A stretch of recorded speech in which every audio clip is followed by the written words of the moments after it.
Hi friends, కరివేపాకు కారపొడి healthy కారపొడి తెలుగు వారికి పరిచయం లేకుండా లేదు కదండి, అందరికీ తెలిసిందే. ముందుగా మనం ఎండుమిర్చి ఒక 10 to 20 తీసుకొని జస్ట్ ఇట్లా తుంపుకొని జస్ట్ వేయించుకోవాలి. ఆ సపరేట్గా సీడ్స్ని వేరుగా పెట్టుకోవాలి.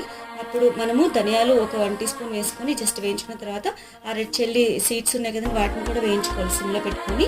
ఇట్లా తర్వాత మనము కరివేపాకుని జస్ట్ వాష్ చేసుకొని జస్ట్ ఇట్లా తుడిచిపెట్టుకొని ఇట్లా సిమ్లో పెట్టుకొని వేయించుకోవాలి. ఒక 1 టీ స్పూన్ ఆయిల్ యాడ్ చేసుకోవాలి. ఇట్లా వేయించుకున్న తర్వాత జీరా కాస్తంత వేసుకొని జస్ట్ మరలా మనం ఇట్లాగా వేయించుకోవాలి. ఇవి చల్లారిన తర్వాత మనం జస్ట్ ఒక్కసారి బ్లెండ్ చేయాలి. అంటే కాస్తంత రాళ్ళ ఉప్పు వేసుకొని బ్లెండ్ చేసుకోవాలి.